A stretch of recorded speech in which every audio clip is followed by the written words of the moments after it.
Hey, how's it going? I'm Isla Golden and welcome to my Tips for Writers. Now, my main aim with this series is to give tips and advice to new or first-time writers, but sometimes even people with a little more experience can run into roadblocks, so I'll try to throw in some more advanced tips and tricks when I can.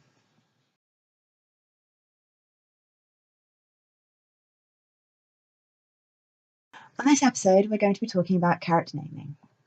So I've been asked on numerous occasions if I find it easy coming up with names for my characters. And honestly, my answer to the question is never straightforward yes or no. There are lots of times where I find it really easy and really natural and really effortless to come up with the names for my characters, and on other occasions where I find it really difficult and a bit of a head scratcher. But characters need names, or at least some kind of identifier, so I guess it's time to break this down a little and give some guidance and advice on character naming. Right, so you have a character you need to name. Whether they're the main character of your story or some background player, you've decided they need some identifier beyond a general description. Great! But the rules for naming conventions are going to change based a little on things like the type of story you're writing, i.e., you might name a character in a fantasy story in a different way to one in a crime novel. Likewise, the conventions you use to name the main character for your story might be different to the ones you use for your subsidiary or background characters. With all that in mind, it's no wonder character naming is something that can be both easy and difficult at the same time. So the easiest place to start when naming your character is by asking yourself what else you know about them. Do you have an idea of what they look like or their role in your story? The more details you know about them before you start coming up with their name, often the easier they are to name. But what if you know their whole life story back to front and still have no idea what to call them? Well, then try throwing some names around. If you have other named characters or places within your story, try something that fits in with the way they sound or feel. If not, go a little crazy and throw around everything from the very mundane to the very out there.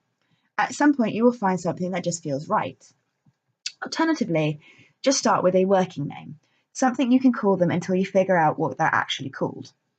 Remember, you can always go back and edit in their real name later, if you ever work out what it is. You might also find yourself getting attached to their working name and find the character grows around it, and you can't imagine them being called anything else. Don't worry, that's perfectly fine too. Remember, the character and how you write them will tell you who they are, so there's no such thing as a wrong name. The more you write, and the more characters you find yourself naming, the more personal naming conventions you might find yourself falling into. Some of mine include dropping or adding letters into everyday words to namify them, as it were, or taking an existing name and giving it a slightly alternative spelling in order to either change how it sounds or is pronounced, or how it looks on the page. Little things like this can help me define who my character is, be a neat little world builder, or both. So try to have fun and build some conventions of your own. Anyway, I hope my tips and tricks here have been useful to you. Let me know in the comment section below any tips and tricks of your own for naming characters that others might find useful. Because there's no right or wrong way to write a story. It's about finding the way that works for you and enjoying the process. If you've enjoyed this video, feel free to check out some of my others, and if you like what you see, please like and subscribe. See ya!